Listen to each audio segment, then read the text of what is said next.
بسم اللہ الرحمن الرحیم۔ معزز ناظرین، جیسا کہ آپ سب کو معلوم ہے کہ پیک کے فرسٹ ٹرم کے پیپر آ چکے ہیں اور اساتذہ کرام ان کو جنریٹ کر رہے ہیں۔ کچھ دوستوں کو اس کو جنریٹ کرنے اور پھر خصوصاً ڈاؤن لوڈ کرنے کے اندر کچھ مشکلات پیش آ رہی ہیں، تو اس حوالے سے میں نے رہنمائی کے لیے ایک مکمل ویڈیو کے اندر ان ساری چیزوں کو سمو دیا ہے۔ اس کا بہت آسان سا طریقہ ہے، آپ سٹیپ بائی سٹیپ اس چیز کو فالو کریں گے تو انشاءاللہ کوئی مسئلہ نہیں ہوگا۔ سب سے پہلے آپ سرچ بار میں یہ ویب سائٹ لکھیں گے PEC پیک اور آگے آپ اسیسمنٹ لکھیں گے۔ ضروری نہیں ہے کہ آپ ویب سائٹ ڈالیں، آپ ڈائریکٹ سرچ بھی کر سکتے ہیں۔ اب یہ پیک اسیسمنٹ میں نے لکھا ہوا ہے تو اس کو سرچ کیا۔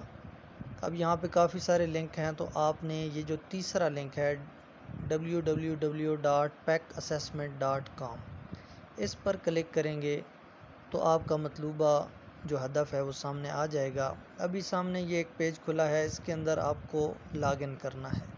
لاگ ان کرنے کا طریقہ وہی ہے جو میں نے سب سے پہلے ایک پیج اپلوڈ کیا ہے، اس کے اندر ضلع کا کوڈ، اس کی ID اور آپ کی جو متعلقہ تحصیل ہے اس کی ID وہاں مینشن ہے۔ یہ صرف ضلع اٹک کے لیے ہے، دیگر حضرات اپنے ضلع کے حساب سے دیکھ سکتے ہیں۔ تو اوپر اسکول MS یا لاگ ان کے لیے آپ نے اپنا اسکول کا MS کوڈ ڈالنا ہے، اور نیچے جو پاسورڈ کی جگہ ہے، پاسورڈ کی جگہ سب سے پہلے ضلع کی ID، اس کے بعد متعلقہ تحصیل کی ID اور اس کے بعد آپ کا جو MS کوڈ ہے اسکول کا وہ لگائیں گے تو کھل جائے گا۔ میں آلریڈی سیو کر چکا ہوں تو میں اس کو سائن ان کر رہا ہوں۔ جب آپ اس کو سائن ان کریں گے تو آپ کے سامنے کچھ اس طرح کا ڈیش بورڈ آئے گا، اور اب آپ نے یہ جو بڑا سا جنریٹ لکھا ہوا ہے اس کے سامنے ایک ایرو ہے، اس ایرو کو آپ کلک کریں گے تو یہ جنریٹ والا پیج آپ کے سامنے کھل جائے گا۔ اب اس کے جو باقی حصے ہیں ان کو دیکھنے کے لیے آپ کو سکرین کو روٹیٹ کر لینا ہے۔ ٹھیک ہے جی، آپ سکرین کو روٹیٹ کریں گے تو آپ کے سامنے اس کے جو مزید آپشن ہیں وہ بھی کھل جائیں گے۔ اب 6 کلاس ہے، میتھ ہے، سیکشن B ہے اور سامنے جنریٹڈ پیپرز ہیں۔ انگلش میں ڈاؤن لوڈ کرنا چاہتے ہیں، اردو میں کرنا چاہتے ہیں، بائی لنگول دونوں زبانیں اس کے اندر ہوں گی، اس میں کرنا چاہتے ہیں، نیچے کی ہے اور روبرکس ہیں، تو ان میں سے جو آپ کے متعلقہ ہے اس پہ کلک کریں۔ فرض کریں میں انگلش پہ کلک کرتا ہوں۔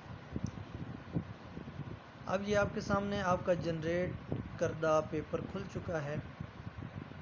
اب اس سے اگلا مرحلہ جو ہے وہ ڈاؤن لوڈ کا ہے۔ بہت سارے اساتذہ کو اس کے اندر کافی مشکلات پیش آ رہی ہیں، تو یہ بہت آسان طریقہ ہے۔ یہ آپ کے سامنے کھل چکا ہے۔ آپ اپنے براؤزر کے رائٹ ٹاپ کارنر پہ 3 ڈاٹس پہ کلک کریں گے، نیچے آ جائیں تو آپ کو شیئر کا ایک بٹن مل جائے گا۔ شیئر پہ کلک کریں گے تو آپ کے سامنے یہ بہت سارے آپشن ہیں کہ آپ کو ان میں سے کس کے اندر اس کو کھولنا یا سیو کرنا ہے۔ تو آپ نے یہ جو آخر میں پرنٹ کا آپشن ہے اس پر کلک کرنا ہے۔ پرنٹ پر آپشن کریں گے، اوکے کریں گے تو آپ کے سامنے یہ مختلف فارمیٹ میں سیو کرنے کا آپشن آئے گا۔ کلر کون سا ہے، آپ نے بلیک اینڈ وائٹ میں کرنا ہے یا کلر میں کرنا ہے، یہ پیپر سائز کیا ہوگا، یہ بہت سارے سائز ہیں، آپ ان میں سے کوئی بھی متعلقہ اس کو سلیکٹ کر سکتے ہیں۔ جیسے ہی آپ اس کے اوپر سلیکٹ کریں گے تو نیچے آپ کے سامنے وہ پریویو بھی دکھا دے گا کہ وہ کیسا لگے گا، وہ پیپر کے کتنے سائز پہ آ رہا ہے اور کتنے پیپرز پہ آ رہا ہے۔ یہ لیفٹ سائڈ پہ کاپیز لکھا ہوا ہے کہ یہ کتنے پیج پہ ہے۔ ابھی آپ کو یہ جو PDF لکھا ہوا ہے بلو سا، اس پہ کلک کریں گے، ابھی یہ آپ کو سیو کا آپشن دے گا۔ سیو کے آپشن میں آپ کے سامنے یہ اس کا نام آ گیا، آپ اس کے نام کو متعلقہ کلاس اور اس کا سبجیکٹ اس کا نام دے سکتے ہیں۔ نام دینے کے بعد آپ سیو پہ کلک کریں گے اور یہ سیو ہو جائے گا۔ یہ آپ کے موبائل کی جو میموری ہے اس کے اندر یہ سیو ہو چکا ہوگا۔ یہاں آپ آئیں گے، ڈاکومنٹس پہ کلک کریں گے اور جو ٹاپ پہ ہے وہ آپ کے سامنے جنریٹ ہو چکا ہوگا۔ ابھی آپ نے اس پہ کلک کیا، وہ کھلتا ہے اور یہ آپ کا پیپر ہے۔